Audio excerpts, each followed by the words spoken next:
drinks on game day, like that ice cold.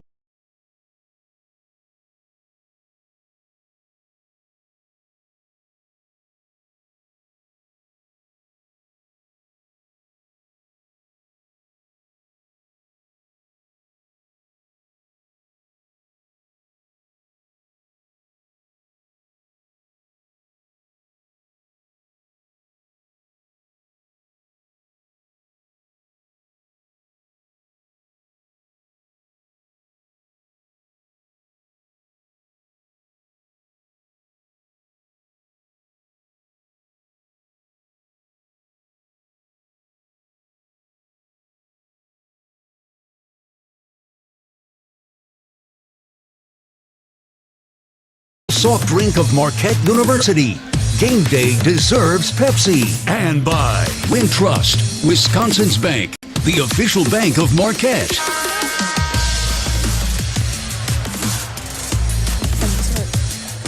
We are live from Motor Barn Restaurant on the Harley Davidson Museum campus for Marquette Thursdays radio show, presented by Aurora Healthcare, the healthcare choice of Marquette athletics.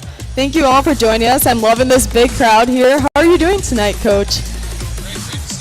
Great to see you too. So Nigel James Jr., 25 points last night, incredible finishes around the rim. What was the most impressive part of his performance last night? Well, he had that flurry there for where he was just, kind of dominating the game from an offensive perspective, getting to the basket. That's probably what's been most impressive. I mean, he's, I think, as good as there is at getting into the paint and just relentless in that way. Had that incredible layup that he made unique in terms of his body control. And as you mentioned, it was not in open space. I mean, there's multiple defenders. He's out there at 6 feet and contorting his body. And so it was really impressive. Yeah, very impressive. And here in his third Big East Freshman of the Week again. What have you seen change since November up until now with him?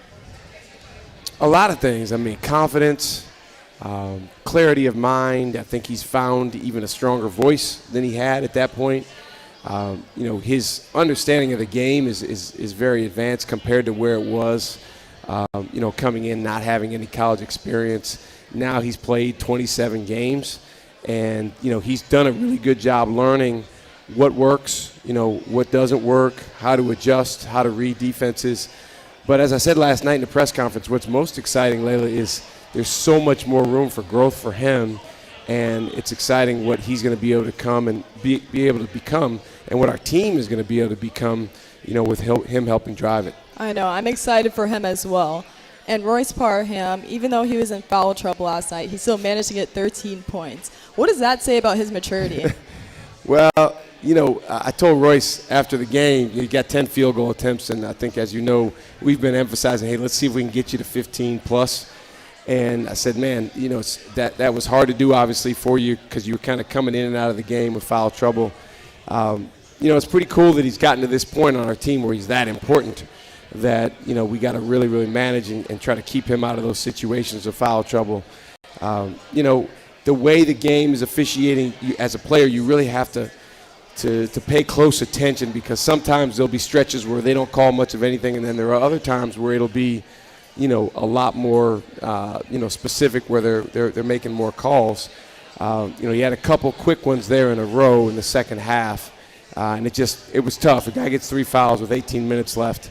But I thought he did, a good job for the most part, trying to come back in and still play aggressively. For sure. And then yesterday was Al's day for Al McGuire. How would you describe his impact on Marquette? I don't think you can adequately describe his impact on Marquette because, he basically made the program, everything that it's been. And I do know that, sometimes the folks that came before him say, hey, wait a minute, we had a program before Al McGuire, so we certainly want to give some of those greats credit. But man, Al, quite honestly, Layla, he made this basketball program in, the 1970s, one of the probably two top programs in America. And so that sentence right there, you think about it, to be one of the top two programs along with UCLA in America, in a single decade is pretty amazing. For sure. And his son was in attendance last night, Rob. How meaningful is that connection to you? Well, I mean, his family, it's like royalty, so if Al McGuire is like was the king of Marquette basketball, then anyone that's part of his family, is associated with that and their royalty as well. Obviously, Allie had a great playing career here, but we really appreciate the whole McGuire family just for the way that they've allowed Marquette to, just continue his legacy, because that's always when a coach retires, that always can be a little bit tricky, between the school and the family and those sorts of things. And there's been a really good connection around, honoring Al and what he stood for and who he is, and who he was as a player, who he was as players. There was a really, really good article that came out recently in the Milwaukee paper about his players, their last conversations with Al. And I thought that was really, really cool because it was very personal to some of the things that those guys said and that he said to them in his last days. What were those conversations that you read in that article? Well, I mean, there was stuff about, literally how he wanted his funeral to be. There was stuff, that you would think a coach would leave with a player about how they wanted the player to live his life. Ulyss Payne, shared a message from Al just about being different and being the best version of him and not trying to be anyone else. And Ulyss goes on to be literally president of a Major League Baseball team here with the Milwaukee Brewers. So there was some really cool advice that Al gave those guys even to the very end. That's one of the cool things, and I've learned this from the older coaches that I've been around, is once you're a coach of someone, you're kind of always a coach. You're always their coach. And so, for the guys that I played for, I still look up to them like they were 10 feet tall, and whatever they say to me, I take as gospel. You mentioned learning from past coaches. What's a coach that comes to mind that really helped you to be in the position you are today? All of them. My high school coach, Kevin Bavery, I played for here in the state of Wisconsin at Oregon High School. I played for 2 college coaches. My first college coach's name was Bill Brown. I actually worked for him as well, so he was both my first college coach and my first boss as a young guy in the business of coaching. He probably taught me more than anyone about the people side of coaching and of basketball, and I think about him every single day. He passed away on the day that we beat Xavier. I think it was February 15th, to basically solidify being the Big East regular season champions 3 years ago. And, I knew that his spirit was with me and us that day. And, that's how impactful those guys were on me. I'm sorry for your loss, Coach. And then what are some specific qualities that you admire the most by Al McGuire? Oh, man. I think Al McGuire's confidence, tenacity, his commitment to his players. One of the guys that was interviewed for that article we were talking about was Jim Chones, who had an unbelievable record at Marquette, 49-1. One of the reasons that his Marquette career was cut short is he had an opportunity to go to the professional ranks literally in the middle of the season, and Al McGuire encouraged him to do so, and that's talked about in the article. And I think the connection that he had with his guys, I mean, when you talk to Bo Ellis, even to this day, I don't know, but outside of his family, if there was anyone, that he reveres more. So you really admire that as a coach. There's a quote that I think about on a regular basis that's up in the Al McGuire Center, and he said, I never diagrammed a play, I never drew up a practice, I never worked at the blackboard, I never watched a film. And then the quote stops, and it's like, what? That's what coaches do. But obviously, Al's genius was in all these other areas, all the interpersonal areas, and he had Hank Raymonds and Rick Majerus who were doing the majority of those things. And that it's always a reminder of what matters most. Obviously, coaches spend a lot of time doing those things, but if you can move the needle with helping your guys be the best version of themselves, both in the games, but then also as people growing up, then you're a really good coach. And obviously Al was as good as there was. That's so interesting, very inspiring. Marquette fans, there's nothing like a sea of blue and gold when you're catching your Golden Eagles live and in color. Get tickets all season, even if it's last minute, at Ticketmaster, the official ticket marketplace of the Marquette Golden Eagles. Hear more from Coach about the Marquette team after the break. We'll be right back with more from Motor Barn Restaurant, home of Marquette Thursdays. Hey, Golden Eagles fans, do you want to rep the blue and gold wherever you go? At Wintrust Community.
Smart is brought to you by Bergstrom Automotive.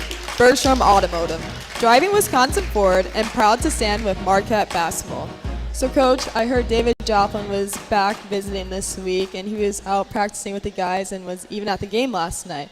How impactful is his presence? It's so good to have him around. Jop. It seems like he's been going for. Wrong microphone. It's great to have Jop around. I mean, it's been, let's see, May. It's been 8 months since he graduated, but it seems like, he's like a grizzled veteran now overseas. He went to France, and he's playing over there, and he's got this little what they call FIBA break because the teams over there, the guys are going and playing with their national team in an event. So he came back, and literally the day he came back, we threw him into practice. And we needed him in practice because we had a bunch of guys under the weather this week, Layla. I mean, we definitely got hit by that whatever bug is going around. And so on one day, we literally only had 5 guys that would go in the game for us that were available to practice. So we just pretty much did those 5 against our scout team. And we were able to put Jop on the scout team, which made the scout team better, and he was able to play one of the guys from our our upcoming opponent. But just to have him around is really special. Afterwards, he played a lot of one-on-one against Michael Phillips and, took him to school a little bit. And it was great because I got a chance to sit with those guys after and explain to Michael the progression that Jop had. As a freshman, he played about 9 minutes a game, and he was our 9th or 10th man. And then as a sophomore, he took a big jump, and he was the 6th man of the year in the Big East on a team that won the Big East. So he took this huge jump, and then his junior and senior year, he was a starter on good teams. And I told Mike, I said, in the wings, our wings group, Jop his first year got his butt kicked every day by Justin Lewis, who was kind of the leader of that group. And then the next year, Omax Prosper was the best player in that group, and he was the most serious and most mature and most competitive in that group. And then finally, Jop, by the time he was an upperclassman, he took control of that group, and he was the leader of that group. So it's good for our young guys to be exposed to someone that's earned their way into being, a trusted, reliable, excellent player at Marquette, and now has graduated and is going on and doing even bigger things. How encouraging do you think it is telling that background information to the guys? It's very encouraging because, and I actually used this story with Jop. Jop, his freshman year, several times expressed that, man, I don't know if I can keep doing this. By the way, Lisa Joplin's in the house, Jop's mom. So Shout out, Mrs. Great Joplin. to have you here, Lisa. And I told David Joplin, I said, you missed your mom's second rendition of the national anthem. It was even better than the first. So she keeps getting better and better. The Joplin family, Howard and Lisa, they have lifetime season tickets, first of all, at Marquette. But their level of support, it's really cool, just when the parents, continue to support the program even after, their son has graduated, and they still feel really connected to the team. And but just really proud of David Joplin and the progress that he's made. And, he's really getting his footing over there in France and playing better and better and more. And now his team is fighting to make the playoffs. So it's fun to follow these guys' journeys. For sure, and I love Lisa Joplin's support. And Kaden Hamilton, he's in the house tonight. He'll be on here very soon. He's working the crowd over there, shaking hands like he's running for mayor, which this is a lot for him because, if you've been around Kaden maybe when he first got here, he wouldn't necessarily have, wanted to be around this many people. But I'm so proud of his progress as a young man, just to be able to talk to people and smile, show his personality, show his mind. He's got a great mind about him. He's got a great sense of humor. So it's good having him in the house tonight. For sure. And then defensively, what does his physicality bring when he's guarding those pick and roll actions? He's really come a long way. I mean, he's actually last year statistically on defense when he was in the game, our team wasn't as good. At this year statistically, when he's in the game, he's got the best numbers of anyone on our team defensively. Which is really a jump as a player that he's made. And I attribute that to, number one, being in better condition so he can do more what we call multiple efforts on the floor, which defense requires multiple efforts. And then two, he's gotten stronger.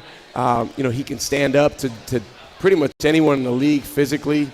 I thought between him and Ben Gold, they did a really good job last night on the player that I think is probably the most valuable player in our conference, Zuby Ejiofor, and they did a really admirable job on Zuby, which is not easy to do. But, I think for Kaden, Layla, his growth is something that, I think sometimes people may see and sometimes they may not see. I'll give you an example. Demarius Owens hit a 3 last night in front of our bench in the second half, on an out-of-bounds play. You may or may not have noticed Kaden Hamilton set the best screen of his career on that play. That's why Demarius Owens was so open. In fact, I talked to Demarius literally about 45 minutes ago. He said, man, I didn't know why I was so open, but I had sent him the clip, and he said, I realize now Kaden sent a heck of a screen for me. So those are things that maybe if you're not truly closely paying attention, you might see the 3, but you might not see the screen. As we all know, screening is a big attribute for guys at that position, and he's getting better and better in all the little things. So very excited about his growth as a person, as a player. His mom is here, and we're very excited, to have here from California. One of his coaches, Coach Jay, is here. So really good to have his support system here, and looking forward to hearing what he has to say when he's up here with you. So when screening like that gets overlooked, how do you keep on encouraging him, even when he might not be getting the appreciation? That's a he really deserves? good point, Layla. It's, in basketball, there's all the statistics and the highlights that show up on these, on phones. And then there's what goes into winning. And there's certainly an overlap there, but they're not exactly the same all the time. So, on the stat sheet and on the highlights and the recap of the game, it's going to talk about, dunks and points and rebounds and, those types of things. But literally, the most important stat is when you're in the game, what's the differential in the score? And so, as I said, when Kaden's been in the game this year, our defensive points per possession allowed is better than anyone else on our team. So that's actually a more important stat for winning than any individual statistic. And I know that takes a paradigm shift on the part of fans, and a lot of people might say, well, I don't really care about that. I just, I want guys to put the ball in the basket. I get that for sure, and we could use more of that.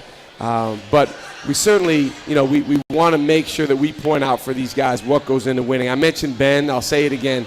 The way that he fought and battled, he scored 7 points last night, so nobody's going to talk about that. But he had 10 rebounds. Man, he fought his tail off. You're talking about a guy who's playing on 1.5 wheels because his ankle is banged up. And, just battling and fighting and forcing some defensive stops, those are the things that go into success. Yes, for sure. And then what is Kaden Hamilton's recruitment story? How did he end up at Marquette? Well, it's cool that his family is here, his mom, Stacy, and his coach, Coach Jay, because they were here on his visit. Kaden was all set to go to prep school. He was going to do another year, basically, of high school at prep school. He had graduated from high school. He was playing AAU, and we started recruiting him, and we asked him to come in redshirt. So it was a very fast kind of recruiting process compared to most guys. And Kaden came and visited, and, we went out to eat. And he committed on the dinner, and it was really cool the way he went about committing. In fact, I still have a picture of the way that he did it. He had the waiter bring a carrot cake out, and in the icing it was written, "I'm committed." And I didn't see it right away, but once I saw it, it was really cool. So, he's an awesome young man. He's the guy that, I'd say most of the guys on the team, if you ask them, who gives you the best energy? Who has the best upside as an energy giver? It used to be Stevie Mitchell when he was still here. He's probably the all-time greatest at that. But now that he's gone, guys would talk about Kaden. For sure. Stick around to hear from Kaden Hamilton after this break. Step into Harley Davidson's iconic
Bar and Restaurant on the Harley Davidson Museum campus, presented by Aurora Healthcare, the healthcare choice of Marquette athletics. Tonight's Marquette player interview is brought to you by Wintrust, Wisconsin's bank, the official banking partner of Marquette University, and home to Marquette Checking, with free ATMs nationwide. Everybody, welcome tonight. We have Kaden Hamilton. Kaden, how are you doing tonight? I'm doing great. Excited to be here? Yeah. We'll make this nice and smooth for you. It'll be super fun. So at the start of the season, I really liked seeing what you guys did over the summer. Yeah. I think like the first thing I saw was you on Instagram, like super excited and hyped for the season. Can you talk about what that was like this summer, like that whole process that you guys went through? Yeah, and you specifically, I feel like you made a lot of growth. Yeah, for sure. I feel like the biggest thing that we attacked was, or like focused on was like my endurance or like my finishing. I say for the endurance part, we did this Versa program. I don't know if some guys talked about this or not, but it was like this machine program where we had to go for how many sets, I don't know. But it was really hard, and I think it was a real big part of how we are playing right now and just the growth I took and the mindset I'm taking now. And, yeah. And what about you had the hooks or the finishes, 10,000? Talk about that. Tell us about that. 10,000 hooks. But yeah, me and coach decided one day, hey, let's get to 10,000 hooks. Let's do that. It would be good for the game and be good for us as a team. And yeah, I did that every day, just chip down every day, and got to that at the end of summer or like right before school started. And what's the story with the cutout? You had a cutout, right? Yeah. And every time you would take it. Yeah, every time I take a piece off, it'd be like 10%, 20%, 30%. So was the cutout of you? Yeah, it was me screaming. Yeah, it was a picture of me screaming. And it was in his office, right? Yeah. Or outside his office? Yeah, on his front door, yeah. So every time you would take it off? Yeah. Okay. Every 1,000 I'd take off. Wow. Yeah. So then you got to 10,000, and it was like, where's the cutout now? The cutout's still on his office. Still there. Okay, yeah, still there. Thriving. So how did this summer kind of like prepare you for this season and kind of changing your mentality? Yeah, for sure. It changed a lot. I just say it showed me how hard it is, and it just taught me how to just keep pushing and just keep going, keep putting your head down and just keep going step by step. And with your finishing, where do you feel like you are still going on that process with that? Yeah, it's still a working process. It's every day. I'm still working on my hooks to this day. It's probably 15,000 by now. You need a new cutout now. I feel like you got to do the next 10,000. Yeah, might as well. But yeah, I'm still doing that, working on that every day, and I'm just keep attacking. How was last night? Last night was physical battle. It was a real physical battle, yeah. Especially down there with Zuby, but it was a good battle, yeah. It was fun. Yeah. What other parts of your game are you focusing on right now besides the hook? I want to start working on my handle. I am not starting. I am working on my handle. You're in the process. Yeah, okay. for sure. But I want to get that little 3 down. I'm trying to get my little 3 down too. What is that? How do you practice that? Just repetition? Yeah, just reps. A lot of reps. Just a lot of reps. Yeah. Do you favor a side, or you're trying to do both?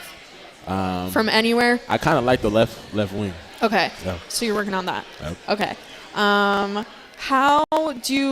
You guys do so much in practice, right? Yeah, like you guys sure. have a lot of mentality in practice. How do you try and like bring that into the actual game? I say we just like verbalize a lot of things that we talk about that we want to bring into the game. Like we always talk about what we need from each other and stuff like that. And I just say in the moment, we know what we need to do. And then, we just know what the game plan is. And are you verbal? I know Trey is he talked about how big he is in the huddle. Do you feel like you're there yet on his level? Not as good as him. Not as good as Trey. Okay. Because Trey he know what to say in the moment. He just really know what to say in the moment and get you going. Okay. Yeah. And he does your guys' hype up, right? Yep. So when you come out, and how do you explain it? Like when you start, when you come out. Yeah, okay. Yeah, so what is yours with him? Is it different for every player? We do have a handshake. Okay. Don't do it with me. Yeah. You guys, okay. So you each have your own. I love that. I want to talk about your number. Yeah. So when you started here, you were 35. And that was for Kevin Durant, correct? For sure, yeah. But now you're 18. Yeah. So tell us why. Yeah. I know why. Yeah. Tell the audience why. Yeah. Now one of the biggest reasons was because Shaka is the 18th coach here at Marquette. Another reason is, give him a round of applause, Shaka. Yeah. Hell yeah. But another reason is like in like Japan, in like a baseball, 18 is like a real lucky number, or like an ace number. It's like you're the guy. Like I just wanted to be the guy here, so that's why I changed it to 18. And also my birthday is on May 18th too, and my brother is too. So I'm May 17th. Really? Wow. Day apart. There we go. Taurus twins. Okay, so now it's 18. So there's multiple meanings. Mm-hmm. It's not just Shaka. Okay, but talk about your relationship with Shaka. Yeah. He's a great guy. Yeah, great guy. I think He's more of a father figure. Yeah, Okay. I think that was probably the biggest decisions why I got here. Talk about your recruiting process a little bit. I know it was a little unique. Yeah, I was thinking of going on a prep school. And East Coast or where you're from? East Coast for sure. Yeah, and I was at a tournament and one of the assistant coaches seen me. He seen me playing, and then it got to a coach, and then he came out to a tournament, one of my AU games, and then we fell in love with each other, but you know what I mean. And then we got to know each other really well, and then just built up. And then once I came out here, Milwaukee was a great place. I loved it. I really did. But it's different from where you're from. Yeah, for very sure. Different. Very different. Yeah. Are you used to it yet? I mean, you've been here, 3 years? Yeah, it's my third.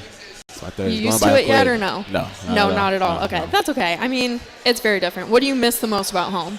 Probably the beaches. Yeah. That's fair. Yeah, you go to beaches. Bradford ever? No. Not the same. Not the same at all. No. What's your favorite part about Wisconsin, though, if you had to pick? Besides Marquette. Yeah. My favorite part is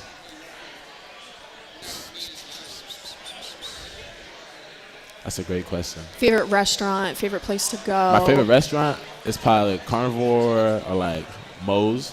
Where's that? Moe's, is that it? Is it Moe's? Moe's is correct, if I'm pretty sure. Okay.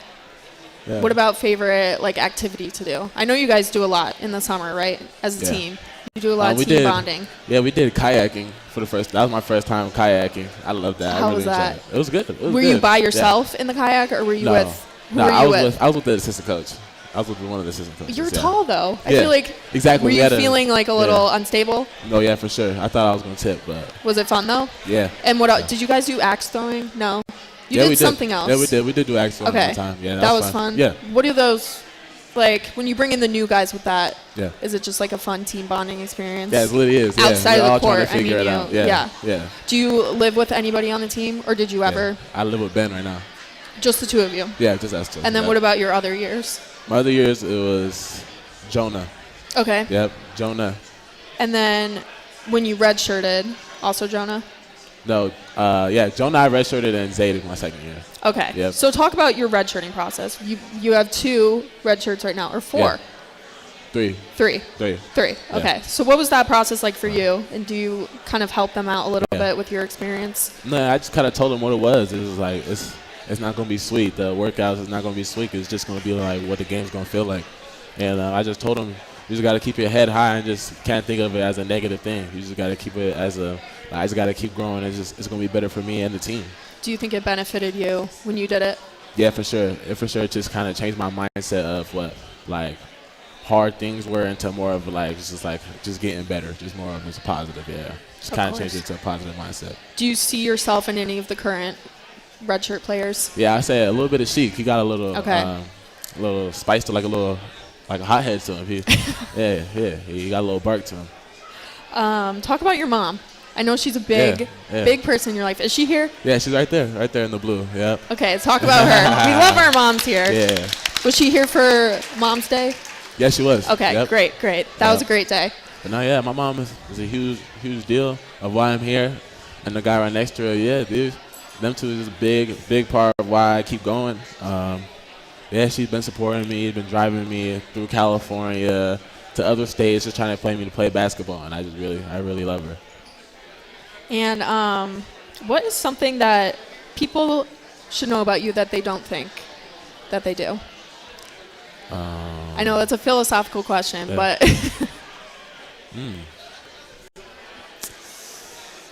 I don't know if anybody knows I like mint and chip ice cream. Oh, Yeah. that's your favorite. Or I like to go fishing. Okay, Yeah, you I do like that fishing here a lot. or in California? California mostly. Where? Maybe the ocean. Oh, Yeah, okay. maybe You're a not little like lake, sitting yeah. on the in the ocean. No, not in the ocean. Maybe a pier. Maybe a Okay. pier. Yeah. Have you ever caught anything super notable? Maybe like a lingcod. What is that? Yeah, it's pretty big. It's a big fish. I can even tell you. Okay, Yeah. that counts. Yeah, That's it's cool, perfect. yeah. All right, well, thank you so much for joining us, Kaden. Yeah, thank Hope you. you guys got to learn a lot about Kaden, his mentality, and his development throughout this season. Motor Bar and Restaurant at the Harley Davidson Museum is the place to be for all Marquette fans this season. Make sure to join us on select Thursday nights throughout the season to hear from head coach Shaka Smart and his players. Our next show is February 26th when Michael Phillips, Sheik Pearson, and Ian Militich will join us here at Motor Bar and Restaurant. Bergstrom Automotive, driven to deliver great guest experiences across Wisconsin, proud to support Marquette basketball. We'll be right back after this break. Jen, Gabe, and Chewy. With the bullet, it's not even close.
To partner with Marquette Basketball to support Sharp.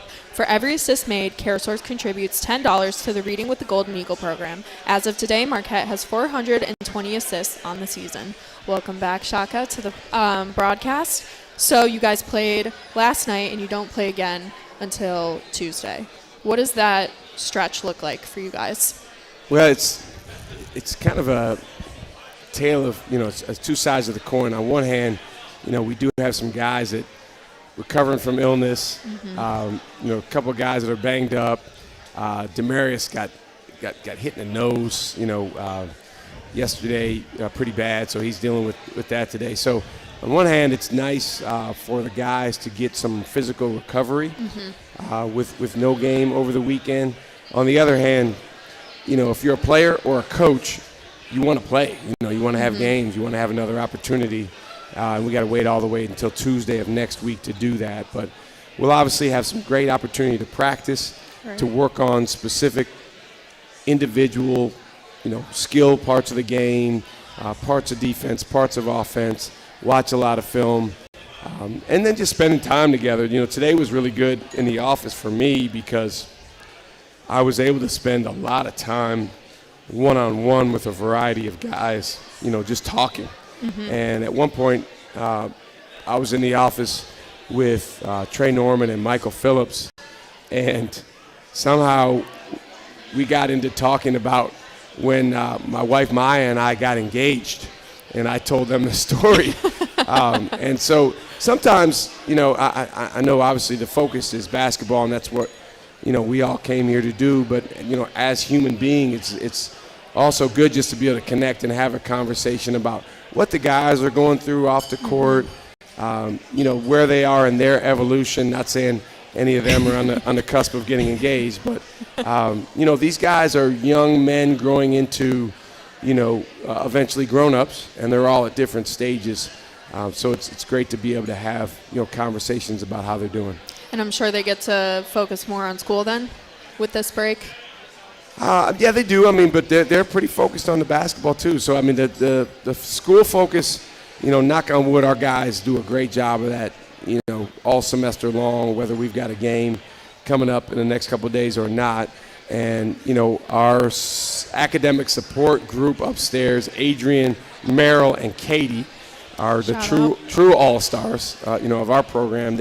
If you asked our guys, they would tell you, those three do a phenomenal job helping them be organized, helping them, be, ready to do what's next, keeping them accountable, for what they got coming up. And so there's always a focus on that. Inside the out today when you guys were there, what was a word you would use to describe maybe the energy inside? Well, I think it's hard to describe in one word, but there's a strong urgency, I would say, on the part of our guys to, both grow, but then also win. When you are winning by 6 against a team like St. John's, midway through the second half, and then they come back and beat you, you know that as a player. Obviously you watch the tape several times as a coach, and you just want to get better, and you want to get sturdier, you want to get tougher, you want to grow guys up. A lot of our guys, even though today was a quote-unquote mandatory off day, made their way into the gym to work on their games, made their way into the weight room to work out with Todd Smith on their own, which says something about their commitment to growth at this point of the season. And Tuesday will be another opportunity on the road for Georgetown, who they played Butler last night, and they lost 93-89. What do you see opportunities coming up on Tuesday? Well, I think for us, really any game that we get a chance to, whether it's home or road, play against a Big East opponent and really test, okay, how much better have we gotten since the last time we played this team? And obviously, most of the teams we played, they've gotten better too. They've improved in a lot of ways. But, for us, when you think about our first Georgetown game. It was the Big East opener. Big East opener. Yeah. I think we had a lead early in the game. I want to say, maybe halfway through the first half, we're up 9 or 10 and playing pretty well. Didn't close the half well, and then Georgetown, just kind of beat us down the stretch. So a chance for us to demonstrate more competitive stamina over the course of a 40-minute game, go on the road, continue to build. We've had so many of our recent road games have been really, really close. So, just a chance for us to be 1, 2, 3 possessions better. And I know our group certainly has that in us, and we're excited to work at it. And I feel like you guys have been playing the Big East teams really close to each other, where this is spread out. They were your opener, and now you're seeing them 2 months later. Yes. So do you think? It's just different, depending on the team. There's teams we played like a few weeks later, so the game's fresh in your mind. But honestly, once the ball goes up in the air, that kind of goes out the window, and it's about winning the current possession that you're on. But I'm excited. Like our guys, I'll tell you, their commitment to preparation and wanting to go after being their best in between games has been really, really good. Obviously we have to continue to get better at, when we put ourselves in position to win, grabbing hold of it. But man, if our guys can keep putting ourselves in that position, then I do think as a team we're going to keep getting better, and that has always been the goal, because you want to be playing your best in March. Right. There, I think, has been a lot of excitement about the young core of this roster. Demarius Owens, NJ, Royce, Adrian Stevens. What has that? Was it surprising to you this season? I mean, to see how much they flourished, or? Well, honestly, I thought those guys could all be key contributors to our team. I thought that NJ and Adrian, as freshmen, would be able to help us and be impact guys. I didn't know that NJ, was going to be quite this good this early. I didn't know that Adrian, would be able to, make that many 9 threes in 2 games, or 10 threes, I believe, in 2 games. But and those guys would be starters. Now, I also didn't know certain things would occur, from the standpoint of some of our older guys, that they maybe weren't able to be in the roles or in the spots that we hoped that they would. So, going into each year, sometimes there's surprises that are good, sometimes not as good. But I give our young guys a ton of credit for their ability to step forward and step into a void, whether it's offensive play, whether it's defensive play, and whether it's cultural stuff. Because they are, as you mentioned, the young core of who we are going to be moving forward. We have on our team 10 freshmen and sophomores.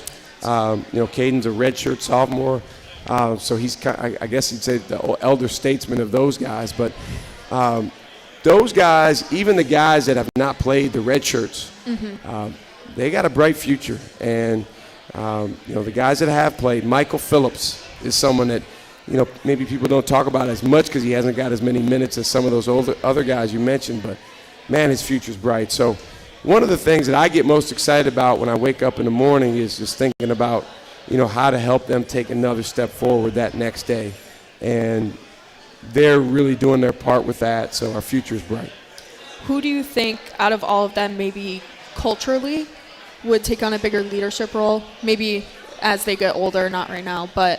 Well, NJ has already kind of emerged as the guy that has the biggest voice. And, that started happening in early January. And then it just, as he played better and better, it happened more and more. I think that there's a lot of other guys on our team that it's interesting. The better you play, the louder, the more powerful your voice will become, one that you've taken full ownership over. And those guys both have it in them to be leaders. They both stepped up in a major regard this year, and I want to see them continue to do so. Of course. Well, the future is bright, and we'll talk more about it after this break. Marquette fans, Buffalo Wild Wings is the official viewing party location for Marquette road games this season. Check out the Golden Eagles watch party schedule at gomarquette.com/BWW. The next watch party of the season will be February 24th at the West Allis Buffalo Wild Wings. Let's go Sports Bar. Hey, Golden Eagles fans, Buffalo Wild Wings has partnered with the Marquette men's basketball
so good.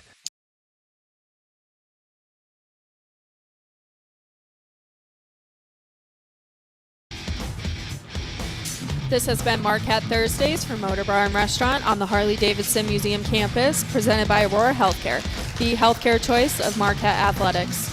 Well, Shaka, thank you for another great episode. We know you guys have a lot to look forward to, not only Georgetown, but only 2 home games left with DePaul and UConn.